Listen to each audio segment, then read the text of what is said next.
for him. Haujaja kikawaida na utaondoka kikawaida. Let tonight be different. Karadabashata. I need more. And you have everything. And you have everything, God. Karadabashata rababa. Likashaka taradabasenderebosa. Likashaka radabahanderebosa. Ninajua hujaja mtupu jioni ya leo. Kuna kitu umebeba. Kuna kitu umebeba. Wenda ni kiu. Shandaradabasaya. Likaradabashakaradabasanderebosa. Usiondoke na kiu yako. Kwake kuna maji ya uzima. Kwake kuna kujazwa. As long as umejiachilia, umekuwa open na kusema Mungu, I am thirsty, I am thirsty. Karadibashatarabakolyanderebosa. Likaradabashantaradabasene. Likeredebosa taradabashandaradahe. Likosakataradabasika. Wewe ni kimbilio letu, e Bwana. Twende kwa nani kama si wewe? Twende kwa nani kama si wewe liko? Shandaradabasanderebosa. Hatuna mwingine. Hatuna mwingine Yesu. Wewe ni mfalme kwetu.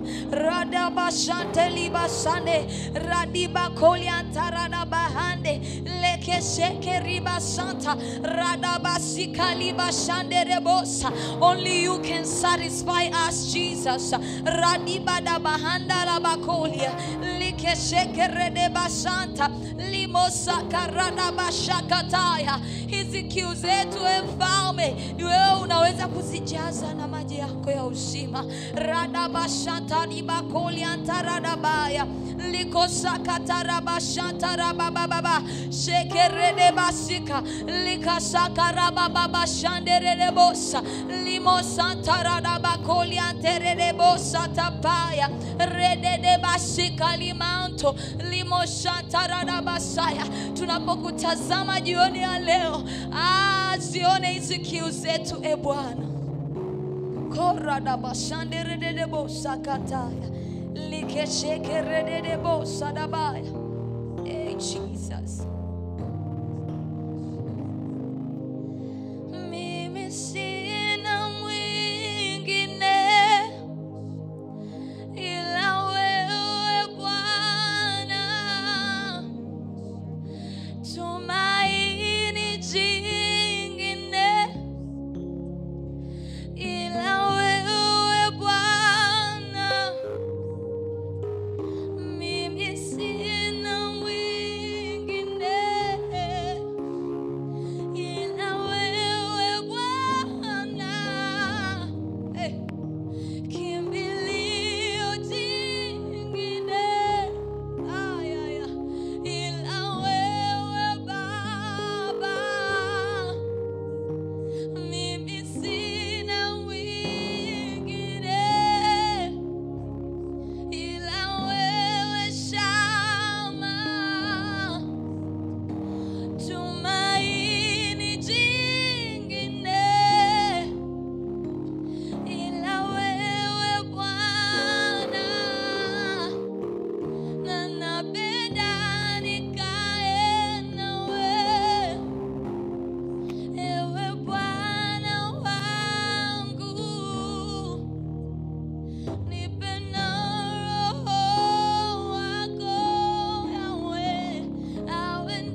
shakali basata rada basanda rada bakolia like shekeri da basata arada basata rada basakata ya like shekeri da basata raba rada basata rada bakolia nerede bosa like shekerede rada ya bosa kereda da baya rika shakaya mantere bosa na manto rakalianda rabakolia tere bosa na makaya rede sikara bahando robosa kate like shekerede basata rada basona na nahande like rede basaka ya bahando rede sana maka rika ya baka sekete bosa rada basata likara bahande lika ya basata rada dadaya rede sana rada ba rada rada bakolia rike rede shata rada basata rabakolia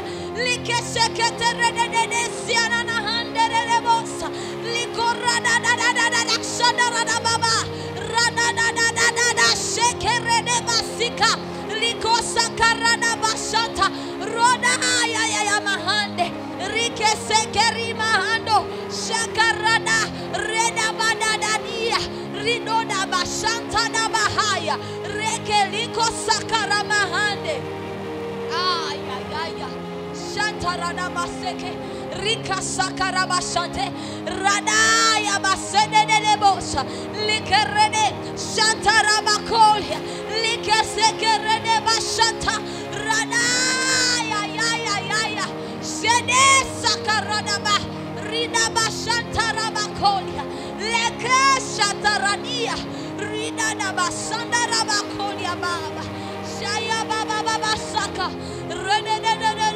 satata ora di bada mai handere de bosa ora da bashantere bosa kere de basa Selemono shali paintali salika dolani shali tapalo contelia.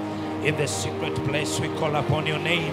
Ranoko seshelianto libra ide Ekoria cantori Brazia, Gelianto rocoto pelialisca, Gelianto rocoto paliasita, Ekoria tapalasia, Escaloto paliadisca paya, in the mighty name of Jesus Christ, Repentoria saka. Koramanira epelialita pala eketelia tapalasia. Now wakafunguliwa fikra zao wakaelewa na maandiko. We pray for that grace this evening. Repetoria sakata esketeria tapalida eteria sikata pashata eteria katapala sita atapasheketeria tapala eteria sikata pashita eria tapasikata pashita. In the mighty name of Jesus. Karaboshanda retepelisai. Maandiko anasema Elia alikuwa mwanadamu kama sisi, akaomba mvua ikasimama. Kuomba kwake mwenye haki kwa faa sana, ila akiomba kwa bidii. We are not keeping quiet about the change of the atmosphere, about the new generation that is rising. Eriabaliza balida Kalamaniba etepelisa palisha. We are not keeping quiet for the change that is ahead. Hatukai kimya e Bwana kwa ajili ya mabadiliko yatokeayo katika kanisa lako. Radabala shakata paladio etepelisa palida baliko andabala sikata pasera etepalika tapasika. In the mighty name of Jesus Christ, we are not keeping quiet about the change that is here, about the change that is here, about the new age that is here. Repete pesikariado and deriasika Kabaladia and Kalada Balatai and Eliata Palakipa. We are not keeping quiet. We understand the power of one man. We understand the power of the voice. We understand the power Erina Mantaliba of utterances of the Spirit. We are crying for a new age. As Simon cried into your presence, as Prophetess Anna cried into your presence, we are here, oh Lord, summoning your power and your portal, summoning concerning your power and your gain. The Bible says in the book of Psalms, inueni vichwa vyenu enyi malango, ili mfalme wa tukufu apate kupita. Repete kesaketebo, escaperia dipaliska dibo, and the pelisalida batino, and the pakata paya. We understand the assignment that you have given us in this age. We understand the assignment that you have given us in this land. Ripandi salipati ketepelio, escaperia dipaleto, aramata pasaka. Let the weak say, I am strong. Nipalite pela. Our physical situation does not judge our prayer. Rina pateka satio, repesha karianta ribasika.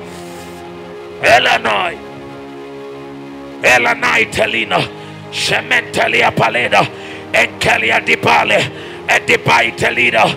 Edibaitelida, Shemeletepa, Egegetepelede, and Tetepeledia, Escapelia Dataya, and Tepelia Sakatapa, Eshabeletepela, and Tepelia Tatapa, Eshalita Paliatito, and Tepelesia, Caricachina La Yeso, Area Sakatapa, Area Sikataria Sita.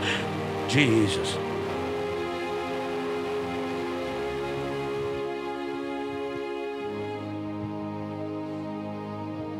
In the mighty name of Jesus, let your will be revealed, let your power be seen, let the generation arise. In the mighty name of Jesus I pray, amen and amen. Be blessed as much. Bwana Yesu asifiwe. Naomba tusogee. You can move forward. Let me bisect the word. Bwana Yesu asifiwe. Bwana Yesu asifiwe. Bwana Yesu asifiwe.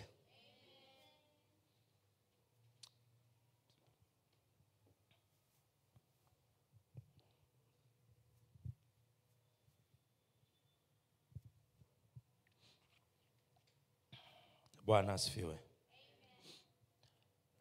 Tunamshukuru Mungu kwa ajili ya Jumanne. And tunaendelea na the prophetic tradition of the scriptures. And last week tulikuwa tuna vitu vingapi watumishi wa Bwana? Bwana asifiwe. We had tulikuwa na vitu vitano vya msingi ambavyo tulikuwa tumeanza kuviangalia. Bwana asifiwe. Kitu cha kwanza tulisema the Bible or the scriptures are written in the tradition of the what? Hebrews tradition. Ya pili, the tradition of what? Naam. Jamani semeni basi kwa kujiamini. The tradition of scribes. Tatu, tradition of what? The tradition of prophets or a prophet. Ndivyo. Tradition of the mind of the prophet who is writing that scripture, right? Ya nne, tradition of what? Prophets. Ya tano, naam. Ya tano, spiritual tradition.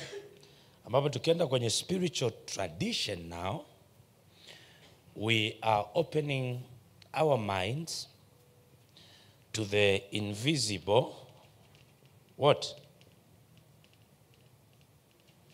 Reality. Justin, we have the scriptures. Okay. Bwana Yesu asifiwe sana. Bwana Yesu asifiwe. Now, I want to repeat for the last time today, as I'm going to deal with a spiritual tradition as much. Kwa nilisema unaposoma maandiko, tunaposoma Biblia, Bwana asifiwe. Na nasema kutakuwa na kampeni nunua Biblia, Bwana asifiwe. Tutakuwa nakuja kanisani na Concordance, KJV, New KJV, 3 zote tunakuwa nazo. Bwana asifiwe sana. So unaposoma maandiko, I have tried to list to you several traditions that are in the scriptures. And I want to emphasize on one thing. Bwana Yesu asifiwe. There is a belief in the scriptures. Kuna kuamini maandiko na kuna kuyafasiri maandiko. 2 different things. Bwana asifiwe sana. Bwana asifiwe. Kuna kuyaamini maandiko na kuna kuyatafsiri maandiko. Sasa unapofika kwenye eneo tunataka kuyatafsiri maandiko, the consideration factor is not only the Spirit of God. Bwana asifiwe. Bwana Yesu asifiwe. Now remember, it is the Spirit of God who inspired the prophets of the Hebrews according to their mindset, to their formation and system of writing. So unapokuja kwenye interpretation, give me that verse kwenye waraka wa Petro that is speaking about the scripture that Paul wrote. Mtu asiye na elimu, mtu asiye hodari. Bwana asifiwe. Ni Petro ngapi?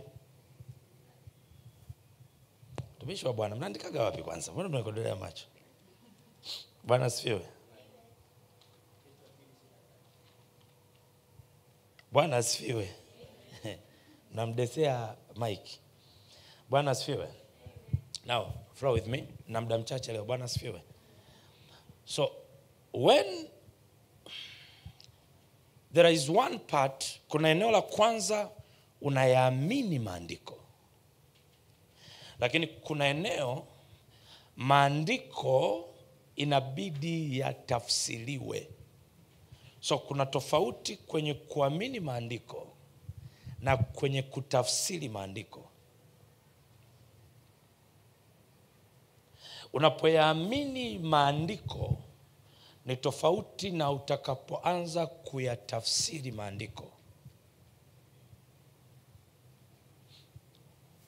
Kwa Yesu anakutana na Mafarisayo na Masadukayo, wanaamini maandiko. And Jesus is trying to interpret the scriptures. Bwana asifiwe. Bwana asifiwe. Bwana Yesu asifiwe. Vile vile kama katika nyaraka zake zote pia akitoa humo habari ya mambo hayo. Katika nyaraka hizo yamo mambo ambayo ni vigumu kuelewa nayo, na mambo hayo watu wasio na elimu. This is where we ended, right? Kwa tunaposema watu wasio na elimu, is not only speaking about the knowledge that come from the Spirit. Because kama ingekuwa ni elimu itokayo kwa Roho, tungeweza kucheza freestyle bila kuhitaji maandiko ya Kiebrania. Basically, ninaweza nikakufundisha kwa habari ya wokovu kwa kutumia spiritual tradition, nikaachana na Hebrew tradition that you call the Bible.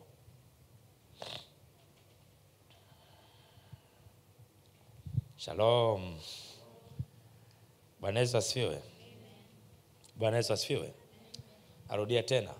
Vile vile kama katika nyaraka zake zote pia akitoa humo habari za mambo hayo, katika nyaraka hizo yamo mambo ambayo ni vigumu kuelewa nayo, na mambo hayo watu wasio na elimu elimu anayoiongelea hapa sio elimu ya kiroho, kwa sababu anachokiongelea watu wasio na elimu, wasio imara, huyapotoa kama vile wayapotoavyo maandiko mengine, right? And they do also the other scriptures. Now remember, Petro anapoongelea scriptures, anaongelea the law of Moses, anaongelea the books of the prophets at this moment in time, kwa sababu hapa hatujakusanya epistles of the apostles. Hata apostles wenyewe walipokuwa wanafundisha, maandiko yanasema walipofika kwa Waberoya walikuwa kidogo ni watu wachunguzi. Walichunguza maandiko kuona kwamba haya yanayosemwa ndivyo jinsi yalivyo. Naposema walipokuwa wanachunguza maandiko kuona kwamba haya yanayosemwa ndivyo jinsi yalivyo, aongelei Mathayo mtakatifu, aongelei Yohana mtakatifu, aongelei kitabu cha Ufunuo, anaongelea vitabu vya manabii, vitabu vya Musa na vitabu vya nyimbo. Are we flowing together?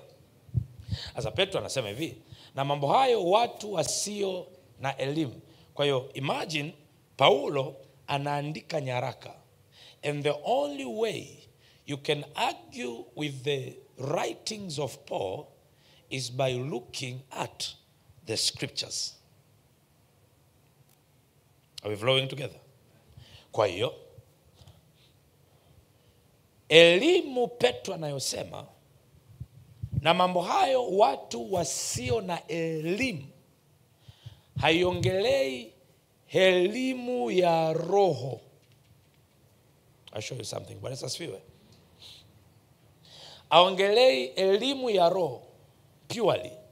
Anaongelea elimu ya roho iliyotoholewa kwenye mfumo wa scriptures. Na scriptures zimeandikwa kwa mfumo gani? Scriptures zimeandikwa kwa Hebrew tradition. Kwa hiyo unaposoma maandiko, kama huna elimu unayapotoa, kwa sababu elimu inayozungumziwa ni according to the Hebrew, not according to the spiritual tradition. Are we flowing together? Tunaenda sawa watumishi wa Bwana?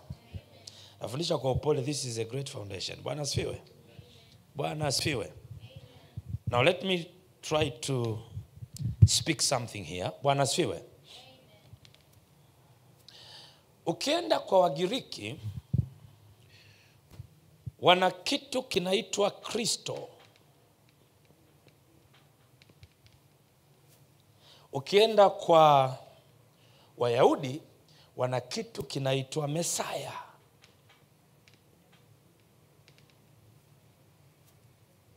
Are you flowing? Ukienda kwa Wahindu, wana kitu kinaitwa Avatar. Sawa? Bwana asifiwe. Kimsingi Kristo, sema Kristo, sio utamaduni wa Biblia. Be open-minded now. Bwana asifiwe.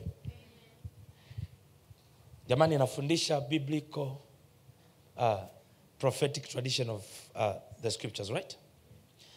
It is not for you to believe in the scriptures. It's for you to interpret the scriptures. But you don't interpret with the human understanding, but with the prophetic understanding. Are we flowing? Now, tuna kitu kinaitwa Kristo.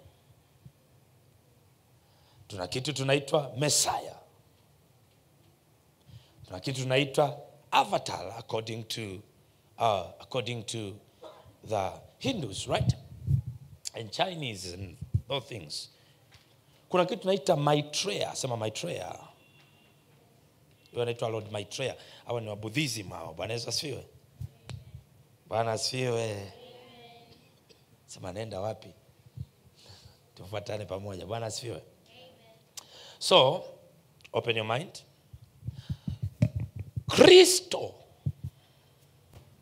kama tukisema elimu ya maandiko, sawa watumishi wa Bwana, elimu ya maandiko, ambapo tukishasema elimu ya maandiko, sisi tunasema ni elimu ya maandiko ya Kiyahudi, si ndivyo? Kristo sio pati ya utamaduni wa elimu ya maandiko ya Kiyahudi. Masia ni pati ya utamaduni wa maandiko ya Kiyahudi. Masia na Kristo ni kitu kimoja kwenye utamaduni tofauti. Kristo ni elimu ya kiroho ya Kigiriki. Masia ni elimu ya kiroho ya Kigiriki, ya Kiyahudi.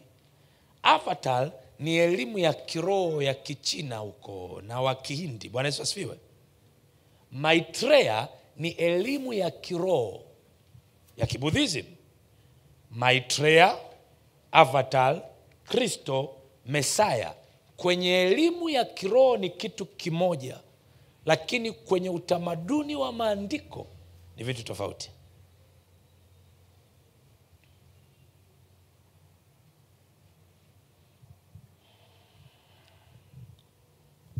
Shalom.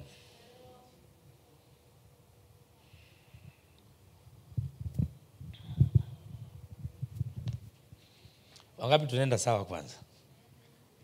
Bwana asifiwe. Tupungiane. Fuatana nami. Tunapoangalia elimu ya kimaandiko, right? Tunapoangalia elimu ya kimaandiko, na kwa Mkristo, you see, nishachanganya tamaduni. Okay. Kuna kitu tunaita Messianic movement. Wangapi wamewahi kusikia?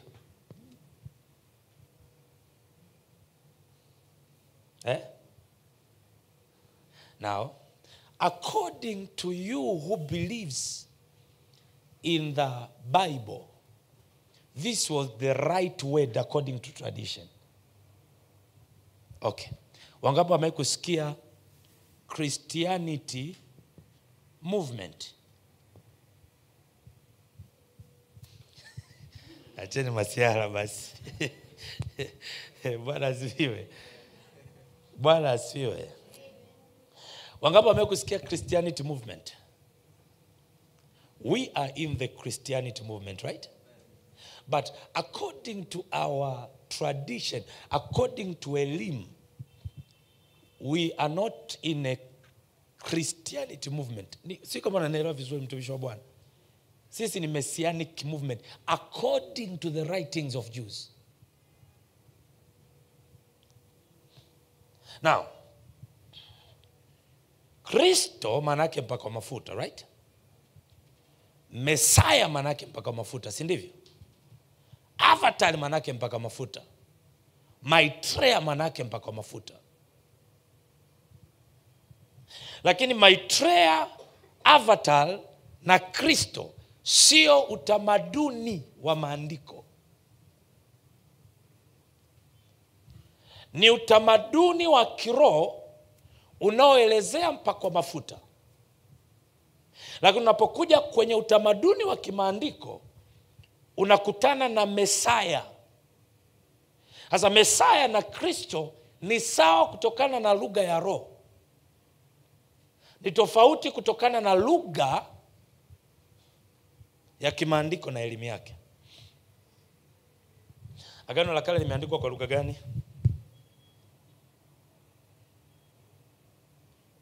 Na nini? Bwana asifiwe. Bwana asifiwe. Kilatini na kinini? Kinini jamani? Bwana asifiwe.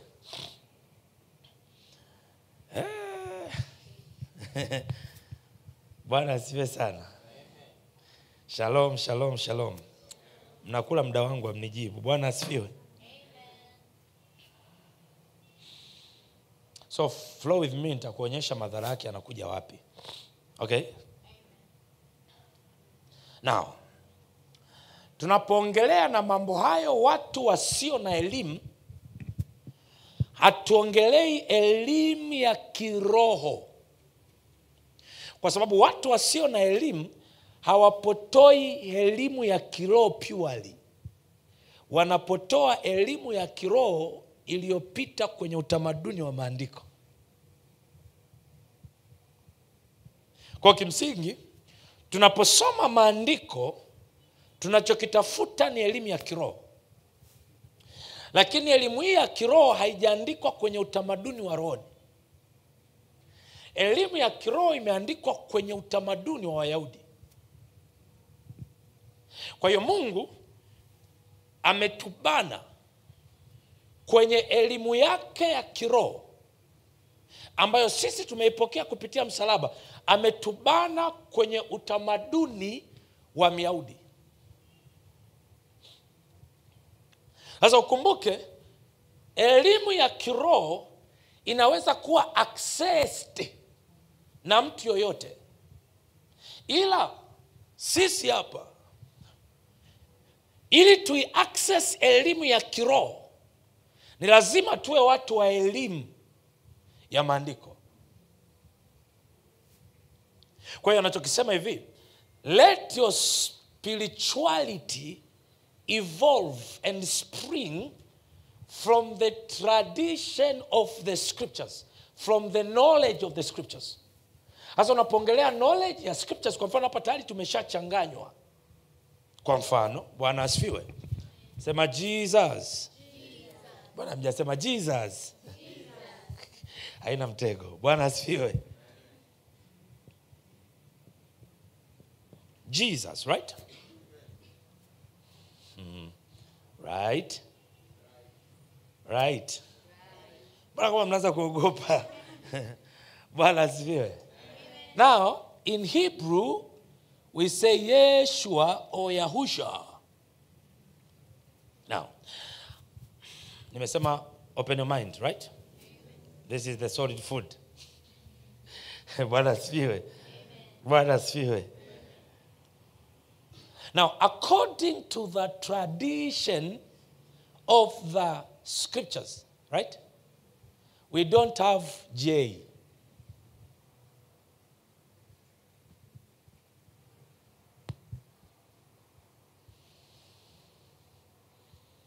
Interpretation of scriptures, right? According to the Hebrew tradition, we don't have J. Kwa hiyo, according to the scriptures, Jesus is wrong.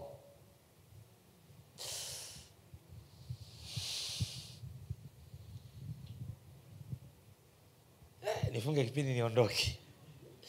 I can feel the arrows.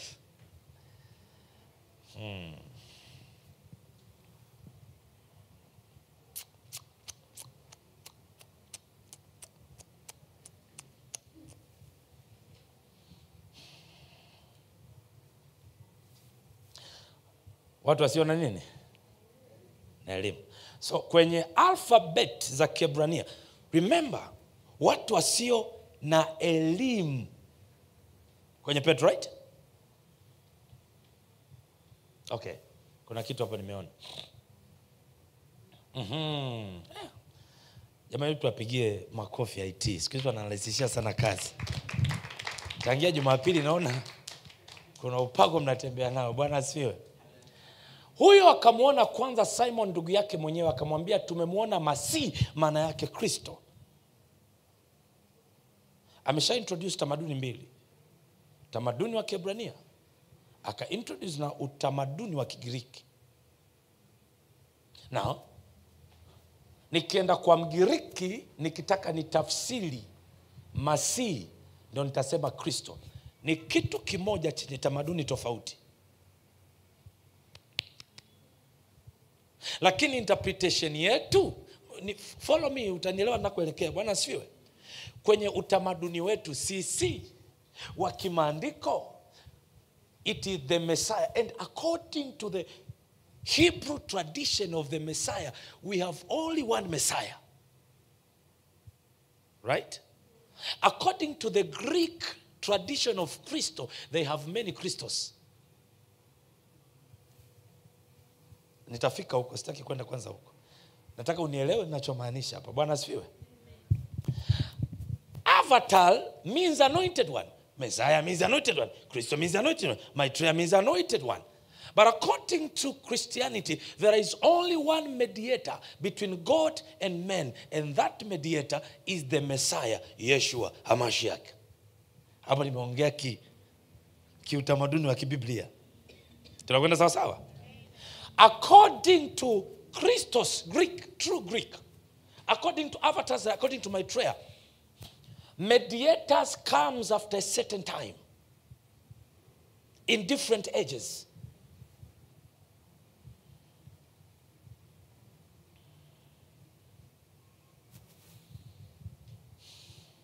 Nenda sawa sawa. Kutokana, no, this is the meaning. Number 11 here, only mediator. The only one mediator. We have only one mediator between God and man, who is Christ, which is the Messiah, right? Now, don't be bothered by the exchange of word. Kuna kitu na kuonyesha hapa kwenye tradition. Bwana Yesu asifiwe. Kutokana na tradition ya maandiko, ambapo tradition ya maandiko ni Kiebrania. Waebrania hawana herufi J. No maana ni Yahusha or Yeshua. They don't have J. So if you remove J, you remain with Isus. And the Greeks stole the culture. Bwana asifiwe. When you derive these things, you come to something that is called Isis.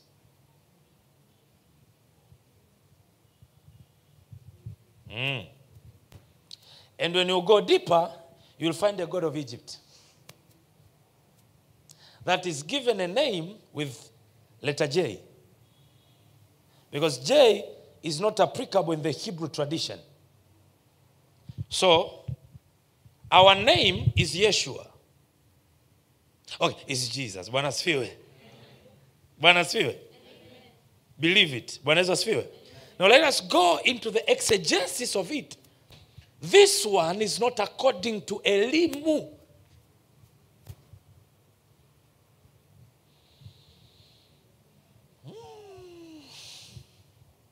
Napigwa mawe leo. Bwana asifiwe. Bwana asifiwe. Back her up.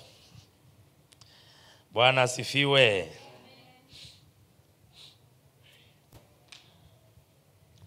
Kwa sababu Mungu ni mmoja. Nitarudia wiki inayokuja. Bwana asifiwe. Kwa sababu Mungu ni mmoja, na mpatanishi kati ya Mungu na mwanadamu ni mmoja. Mwanadamu Kristo Yesu, right?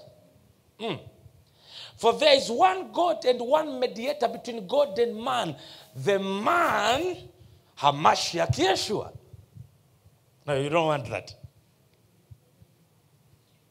Bwana asifiwe. Lakini sinajua. Now, you don't understand the meaning it, because kuna elimu ndo tunajaribu kuisheda hapa.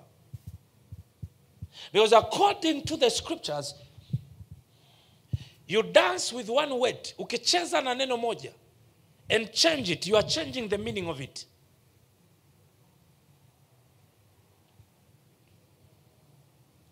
Kwa hiyo, we only have one mediator between God and man, and that mediator is Christ Jesus. And Jesus is saying, is giving a prophecy. So, in the end of days, many shall come by my name. They shall be calling them Christ. Do not hear them. Unajua akiwa anasema sisi ni Kristo, unajua maana yake ni nini? Maana yake they are mediators. But the Bible is warning us, according to tradition, we have only one mediator, which is the man, Yeshua HaMashiach, right? But according to the Greeks, kuna allowance ya makristo wengine kuinuka na kumediate. Now the problem is not only in the name, but the problem is in the tradition of that name. Bwana asifiwe. Bwana Yesu asifiwe. For there is one God and one mediator between God and men, the man Christ Jesus. So all these things means mediators. According to the spiritual tradition, in all spirituality and all tradition of the spirit, they are all looking for a mediator. Wote wanatafutaga mpatanishi. Na Mungu akasema, nimemtuma mpatanishi tayari. Lakini mpatanishi niliyemtuma, sijamtuma according to the spiritual tradition. Nimemtuma according to Hebrew tradition. That's why you are a spiritual Hebrew.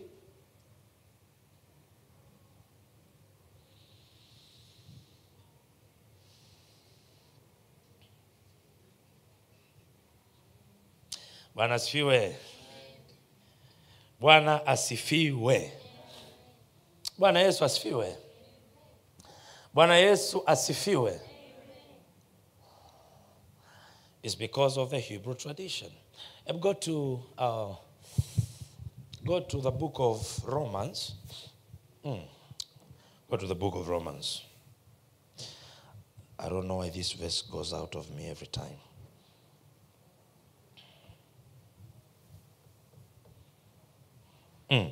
Romans chapter number 3. Jamani, tunaenda sawa kweli? Tunaenda sawa watumishi wa Bwana?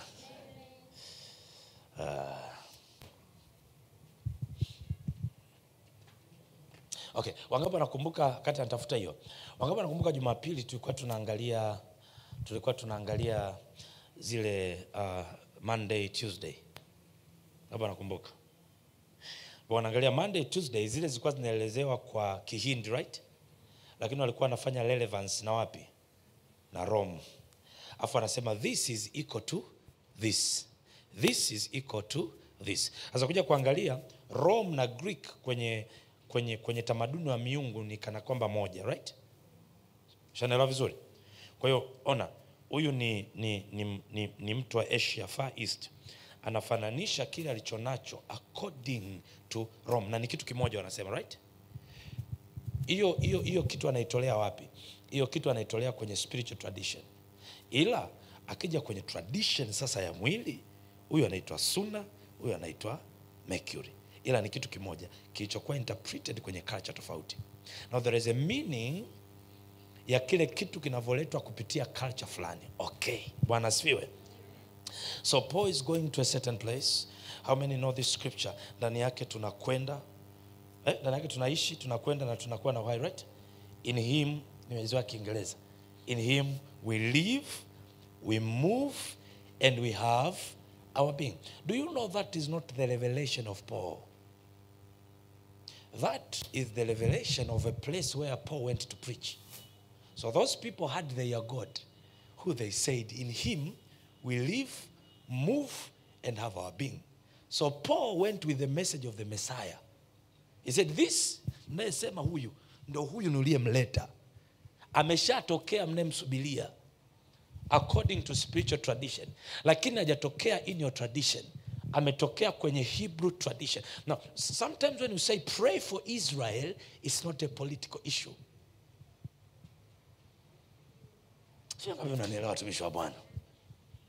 Basi Myahudi ana ziada gani na kutairiwa kwa faa nini? What advantage then had the Jew?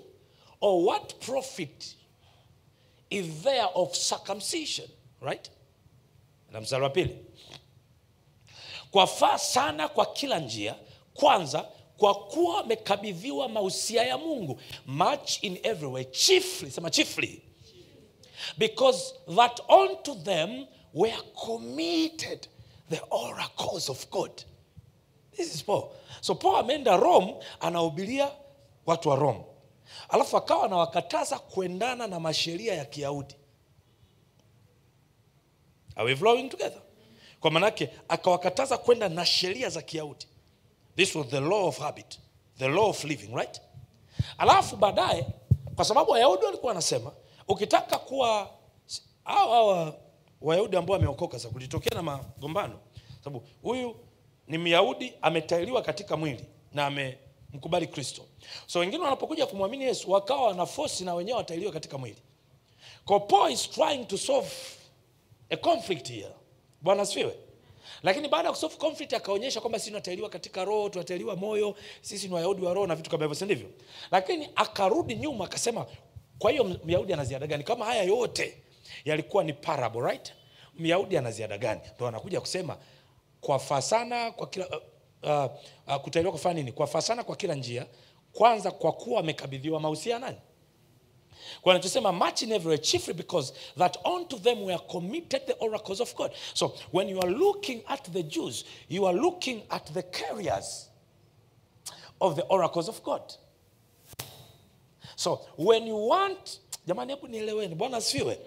Unapotaka kusoma oracles za Mungu, don't go to the spiritual tradition, go to the Hebrew tradition.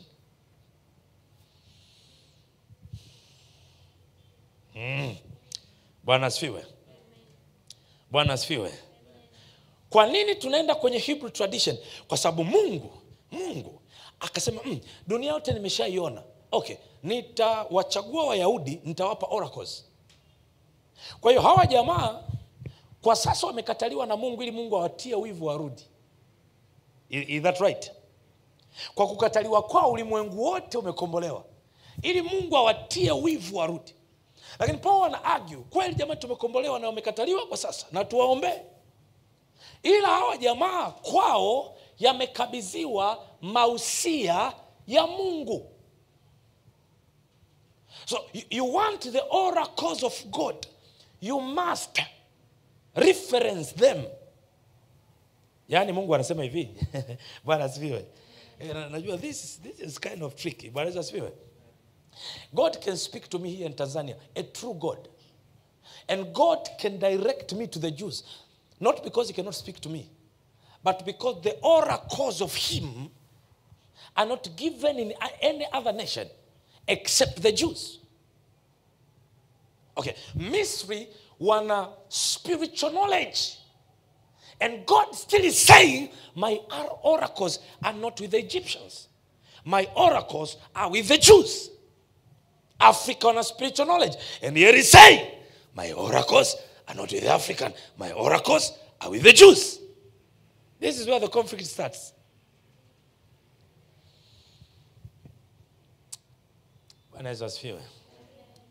Now, much in every way, chiefly because that unto them were committed the oracles of God. So, Petro anaposema watu wasio na elimu, anaelezea scripture ambazo zinaelezea oracles za Mungu.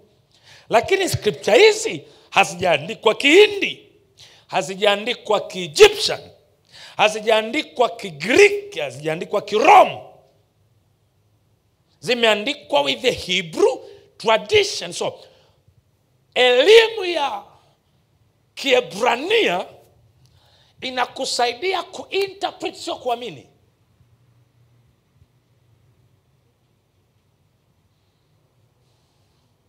Wangapi mnanielewa watumishi wa Bwana? Bwana Yesu asifiwe. Bwana Yesu asifiwe.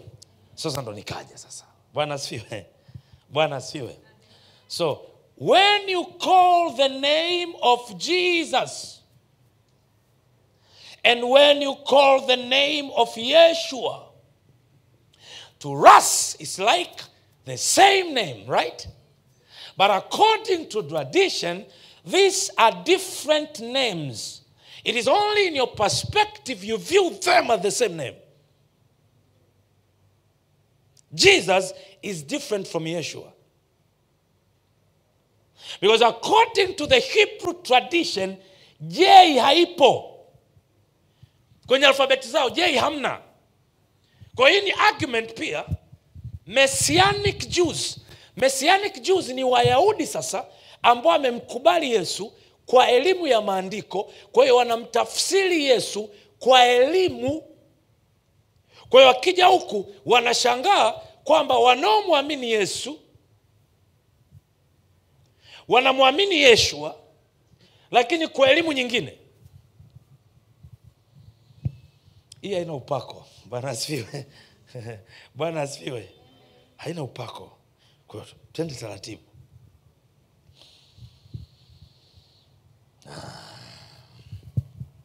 Wangapi amenielewa lakini?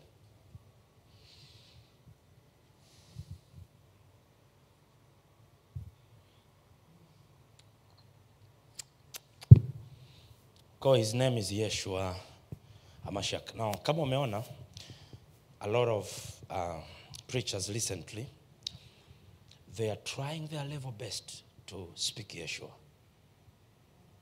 Now, according to belief, when you say Jesus, in your perspective, you are saying Yeshua.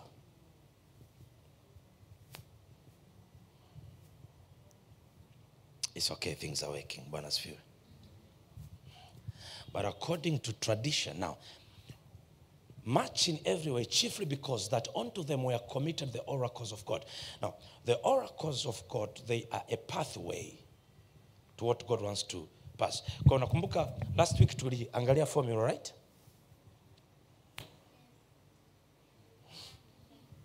Tuliangalia formula gani? Yani tunashirikiana tu. Bwana asifiwe. Tukasema formula triangle ni jamani, hadi mmesahau vya kwenye upako. Unajua vya darasani hiyo under pressure, lakini vya kwenye upako utaki kusahau. Bwana asifiwe. Tukasema nusu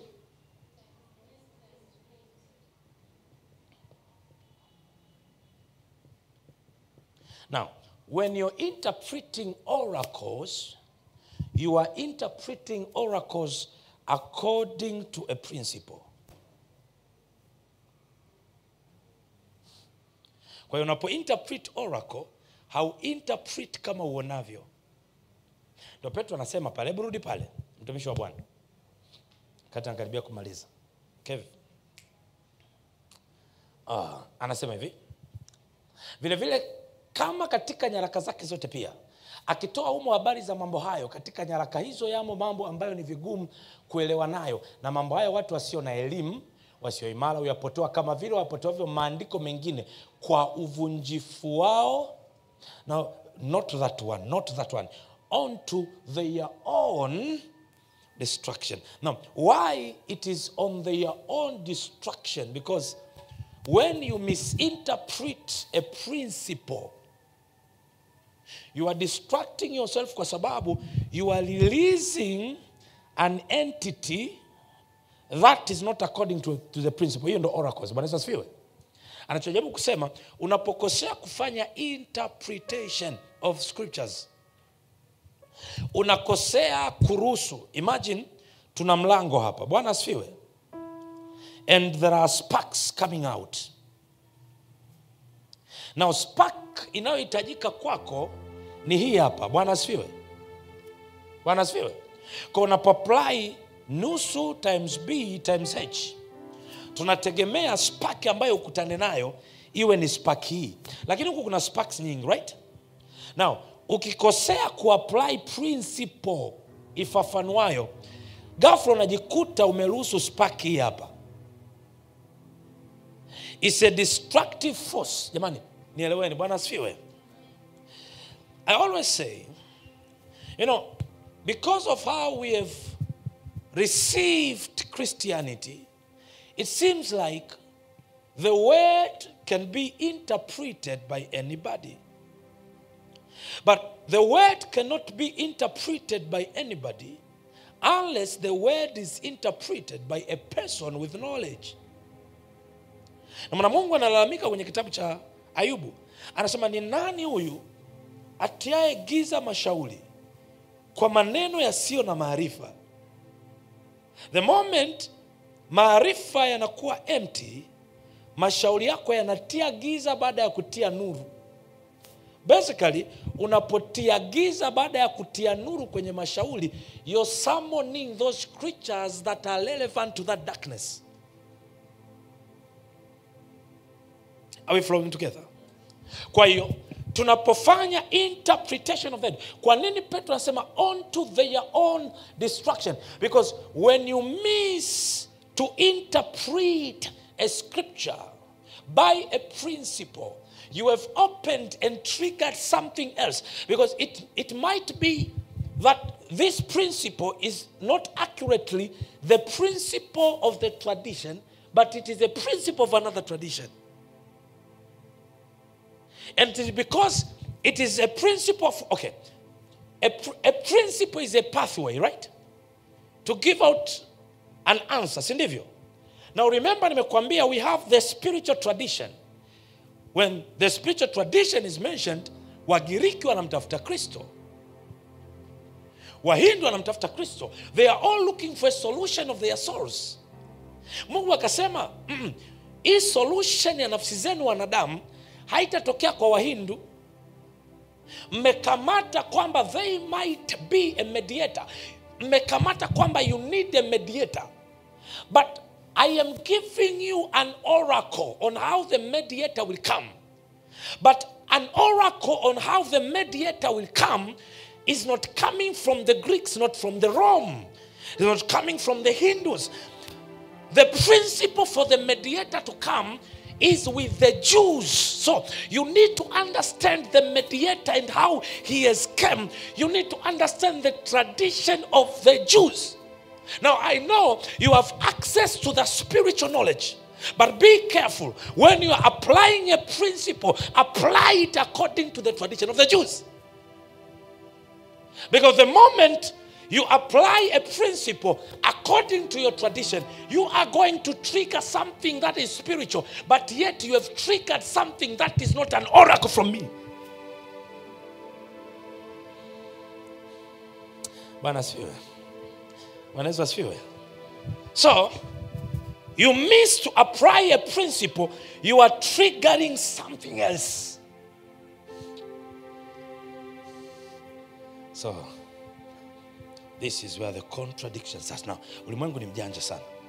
Ukaanza kuwafundisha watu kwamba imani zote ni sawa, imani tu moyoni mwako. It is a lie. Bwana asifiwe. We have only one mediator, who is the man Yeshua HaMashiach. Now, when we say we have only one mediator whose name is Yeshua HaMashiach, is according to the Hebrew tradition, not according to the Greek tradition. Because next week I'm going to come with a list of the Christs that are listed according to the Greek culture and Avatar culture. Do you know, according to the Hindus, Mary, the mother of Jesus, is a mediator.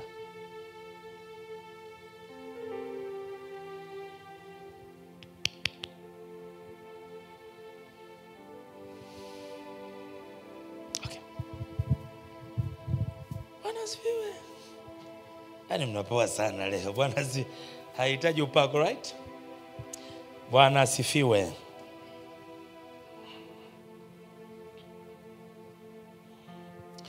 According to the Rome. Sasa msiconfuse. Bwana Yesu asifiwe. Bwana asifiwe. According to the Rome. Remember I told you, Rome is not a church first. Rome is a kingdom, and a kingdom has a culture, right? So the kingdom was moved and influenced with the belief of Jesus, but a mistake happened. When they received the belief of the Lord, they did not forsake the culture of the kingdom of Rome. So they induced the culture of Rome in the belief of the Lord.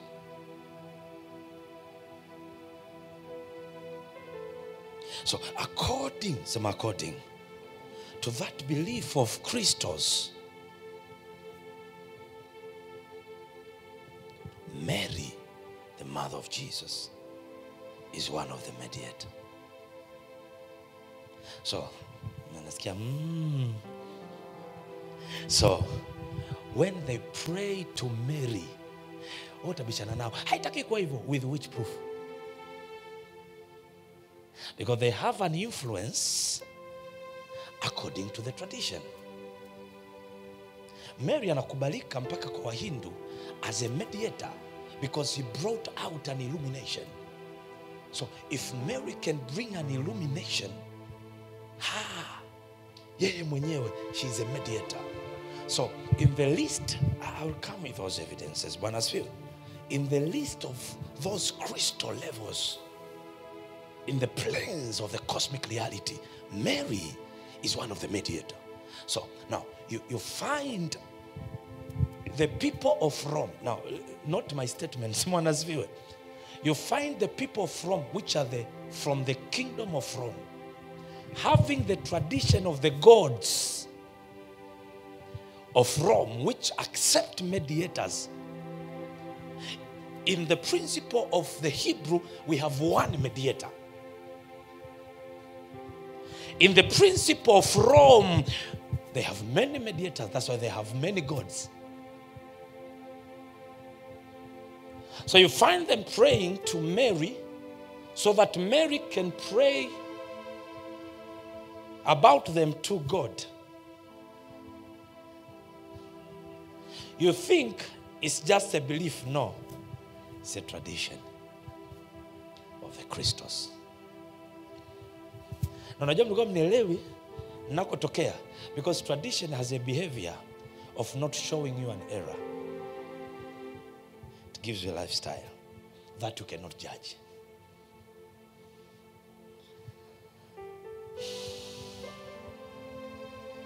Mnanielewa? Mnanielewa tumishi wa Bwana? So, najua mlipanic. Bwana asifiwe. Sema tulipanic. Bwana asifiwe. Najua mlipanic hivyo sema Jesus, Yeshua. Why do you get angry? Why are you being protective? Why? It's like you're hitting me.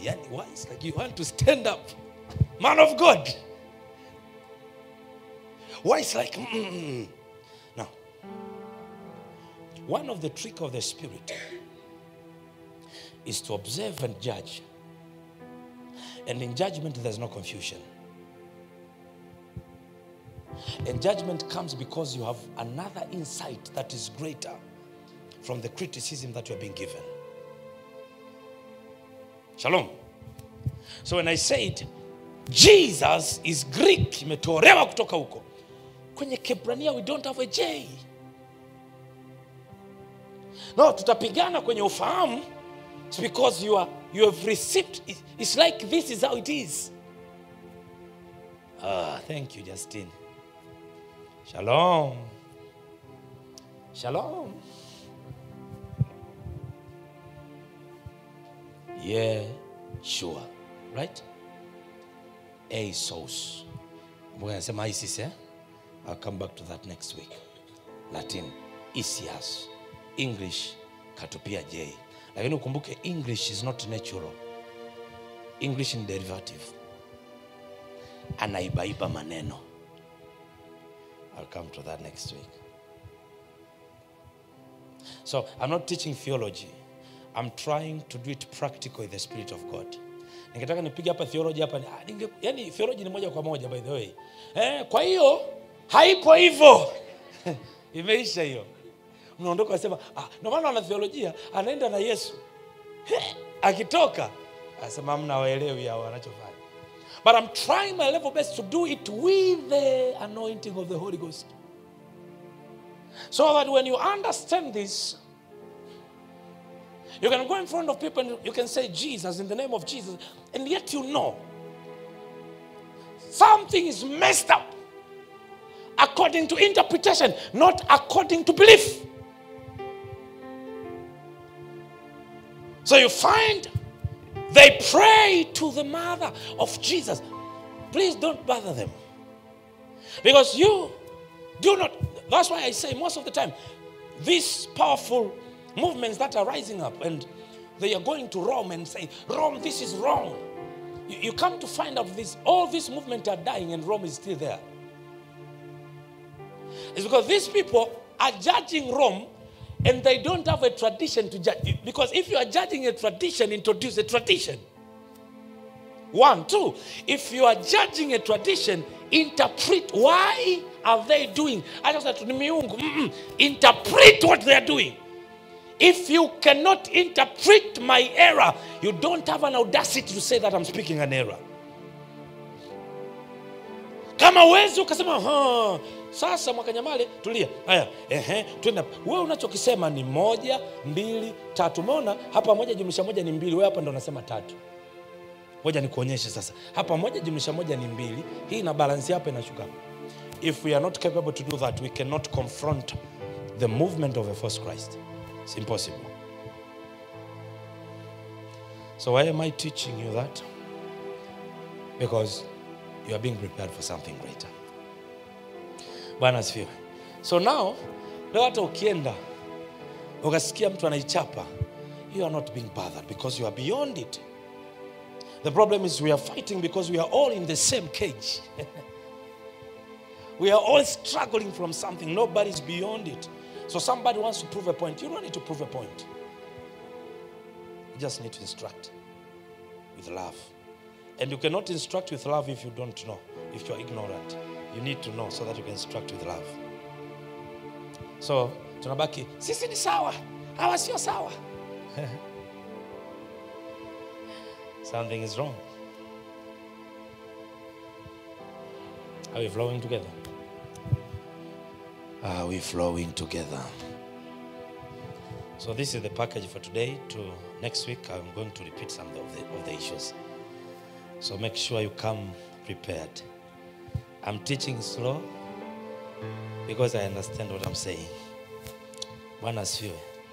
But trust me, if you understand, you can confront any writing in the world. Not by protecting. Protective means protective. You confront it and you're trying to look where is this guy coming from. And you understand, okay, he's coming from this. So it doesn't bother you. Most of the time we are being bothered because we do not know even what we are arguing on. So remember now, to do that, you need to be a person of knowledge. So you need to know something about the tradition in a physical way and in a spiritual way. Now you have an advantage because God has been trying to teach us a lot in a spiritual way. So when you go to the tradition of the Hebrew, you have a significance of the spirit to look at the tradition in a physical way and in a spiritual way. It helps you to mingle with any culture. Do you know why Paul was the best? Because Paul was a scholar. Na kwenye walivyokuwa ni maskola, they were not reading only the Hebrew tradition. Walikuwa wanasoma na zile tradition ambazo ni kubwa kubwa ulimwengu, Rome, Greek.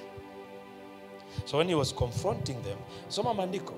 Maandiko yanasema na mitume walipokuwa wanaenda kuhubiri, walikuwa wanaenda kuwakonfirmia watu kwamba Yesu ndiye Kristo. Kwa sababu hao watu walikuwa tayari na imani zao za Makristo. So walichokuwa wanafanya wanasema, jamani, huyu Kristo mnayemsubiria ameshatokea Uyahudi. That is the reason why the nation of Israel inachukiwa duniani. Why? Because it is saying, we and only we, we have God. Why are they saying that? Romans 3. Because the oracles of God are committed to them. Do we see the proofs or we do not see the proofs? Because in the Bible that you read, there is a prophecy about a prophet giving a prophecy like, in those days, in those end of days, a fire shall come and God shall collect a fire from the atmosphere. And now you are looking at Israel, mabomu yakiwa yanapigwa, wameweka kitu kama a dome. Bomu likija linagongea kwenye dome, haliingii. Maana unaona ugomvi wa jana wametumia hypersonic. Hypersonic ni speed ya risasi zaidi ya speed of sound. Kwa kama ile dome imejengwa pale, there is an ability for it to. But the prophecy still stands.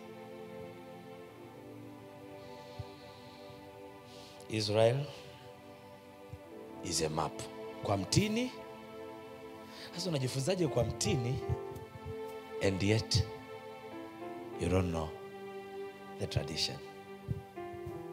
Okay, unakumbuka, achana na ugomvi wa sasa.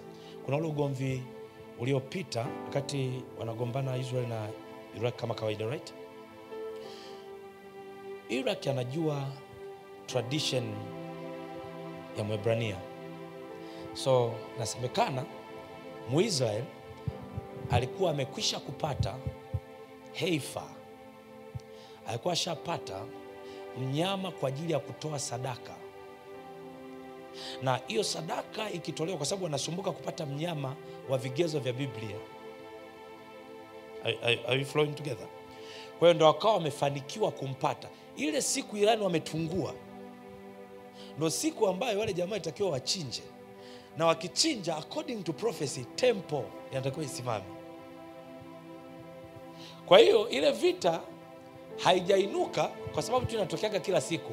Iliinuka kwa sababu walielewa culture. Hawa jamaa wakitoa tu sadaka according to their prophecy, they have to break the mosque and build the temple. So vita yao walikuwa wanapigana ni kwa ajili ya kuzuia temple kuwa built according to tradition, not according to politics. Wangapi mnanielewa? Wangapi nakuja kuja? Simama jeni, mshukuru Mungu. Bwana asifiwe. Tumesema hii haina upako. Bwana asifiwe.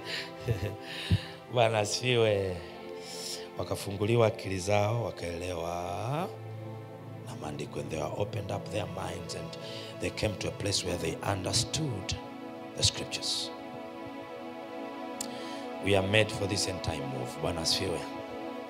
There is a lot that we have to cover so that we can be relevant. Unajua, kwa mfano sasa hivi you can be very competent, and yet you cannot be a minister of finance because there are qualifications for being a minister of finance. You can be very competent in finances and yet you cannot be an auditor, our accountant, right? Because there is a qualification for you to be an accountant. You need to have a CPA, a registered one, right? Now this is what is happening in the spirit. We are competent by the spirit, but there is a qualification that goes through the process. And because we are missing that, every time we are moving with the power, but we cannot create the system that God demands to be created. So that hour, when God is creating people for that system, that hour, when I'm finishing for 2 minutes. Holy Spirit, thank you for your people. Thank you for the light that is being shed. Thank you for the move and the war that we are about to fight in the chronos and in the sectors of knowledge. I pray for an understanding of the systems of the world so that we can confront the systems with the almighty system, with the culture of the kingdom, with the tradition of the kingdom. I breathe the spirit of knowledge, the spirit of understanding, the spirit of discernment, the spirit to go beyond the natural limitations, the spirit to go beyond the normal limitations. In the mighty name of Jesus Christ, when you are speaking to them in their minds, let them conceive, let them flow, let them understand. In the mighty name of Jesus Christ, I pray and believe. Amen. God bless you.